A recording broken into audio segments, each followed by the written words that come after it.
저희가 아까 그 아산재단에서 발표한 각종 대남 도발, 예를 들면 뭐 미사일을 쏜다든가 아니면은 우물풍선을 보낸다든가 그다음에 GPS 교란을 시켜서 우리 그 군의 헬기를 떨어뜨리게 만드는 이런 대남 도발, 조직적인 대남 도발에 대해서 아까 모두에 말씀을 드렸습니다. 그래서 관련해서는 간략하게 그 요지만 말씀을 드리고요. 우물풍선에 대해서 먼저 살펴보겠습니다. 우물풍선의 경우에는 우리 장관님께서 잘 해결을 하셔서 7,000개에 달하는 것이 이제 11월 이후에는 한 개도 들어오지 않는 상황이 발생해서 사실은 대통령 훈장을 드려도 부족한데 이것을 일반 이적죄라고 꾸며내서 기소를 한 상황입니다.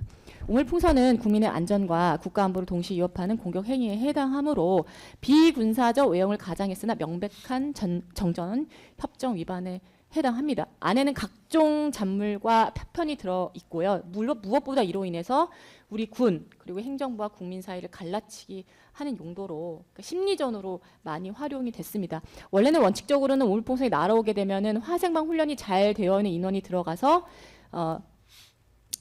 분해하고 회수합니다. 당연히 군 입장에서는 매몰 비용이 발생할 수밖에 없고요. 이로 인해서 시민들이 공포에 떨고 뭐 주말에는 야외 외출을 자제해야 한다든가 혹은 느닷없이 떨어진 우물풍선으로 해서 피해를 신고하는 일이 주로 수도권으로 집중이 됐습니다. 또한 안에는 독성물질 침투 가능성이 상존하기 때문에 한번 독성물질이 포함이 된 우물풍선이 뭐 법원이라든가 국회라든가 아니면 뭐 대단히 인원이 모이는 뭐 그 컴플렉스 몰이라든가 이런 데에서 침투가 될 경우에는 사후 대책만으로는 해결이 불가능합니다. 그리고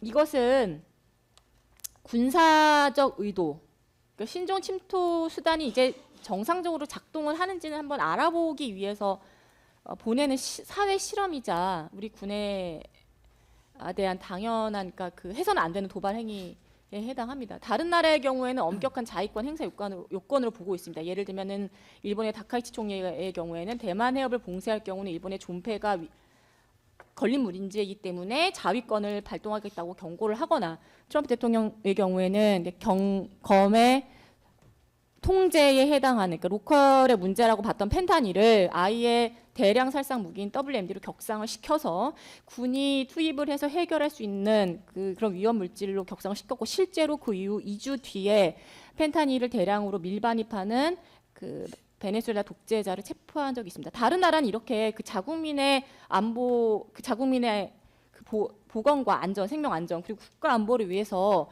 행정부 수반이 자위권 행사를 하게 되면 칭찬하고 지지하는데 대한민국의 경우에는 오히려 이것이 범죄에 해당한다고 하면서 기소를 하고 있는 상황입니다.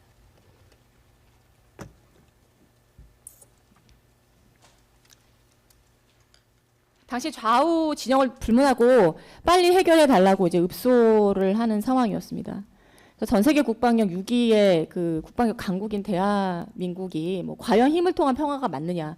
힘을 기르는 것은 싸우기 위해서가 아니라 평화를 유지하기 위해서라면서 우물풍선 하나 못 막은 게 이게 어떻게 힘을 통한 평화를 유지할 수 있느냐? 이런 언론의 조롱과 비아냥이 솟구쳤습니다. 2024년 9월 9일을 기준으로 닷새 동안 1250개의 우물풍선이 수도권에 집중적으로 포화가 됐고 수도권 피해가 이로 인해 1억 정도 발생한 것으로 집계가 되었습니다. 최대 7,000개에 달하던 우물풍선은 장관님의 취임 직후 대북전단 심리전 수행에 따라서 급감하고 정권 교체 이후에는 완전히 중단되게 되었습니다. 이는 윤석열 대통령님 정부와 국민 사이의 갈라치기 그리고 사회 분열과 갈등 조장의 목적성 대남 도발에 해당하며 당시 이런 상황에 대해서 심각성을 느끼고 계시던 윤석열 대통령께서는 비상계엄, 비상대권 발동을 고민하지 않으실 수 없었을 것입니다.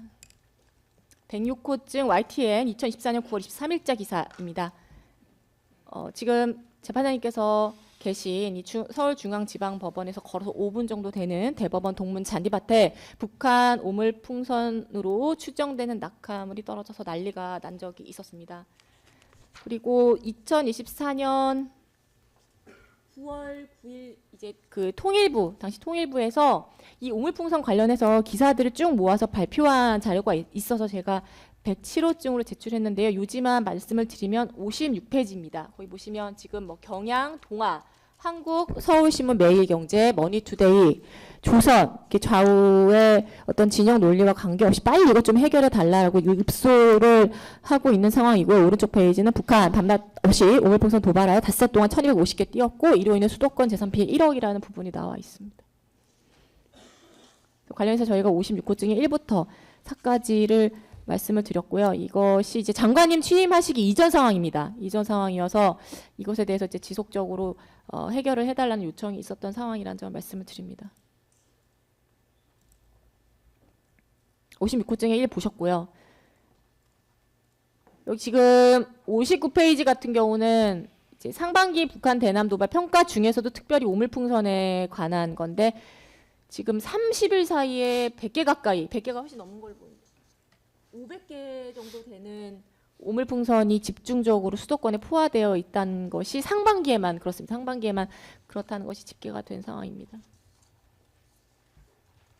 비상계엄 선포 당시 공소장에 나와 있지 않은 그러나 분명히 존재했던 국정마비 상황에 대한 정리 말씀을 드립니다. 국가 비상사태에 대한 국가 원수의 비상대권 발동의 필요성이 분명히 존재했던 것으로 보입니다. 먼저 귀책 사유가 전혀 없음에도 불구하고 단지 진영 논리에 따라 무지성으로 국가 원수의 그 통치권을 부인하고 행정부를 반대하면서 반국가 단체들의 시위가 상시화되었을 뿐만 아니라 점차 조직적으로 확대되고 있었습니다. 탄핵이 일상화될 뿐만 아니라 정쟁의 수단으로 전락했고 예산이 정치적 인질화되었습니다. 이로 인해 민생의 피해가 예견되는 상황이었고요. 선관위에 대한 신뢰 그리고 선거 제도에 대한 신뢰가 붕괴했으며 이는 선관위의 대대적인 감사와 통제를 거부하고 내부 비리를 감추는 데 급급한 태도에서 비롯되었다 할 것입니다.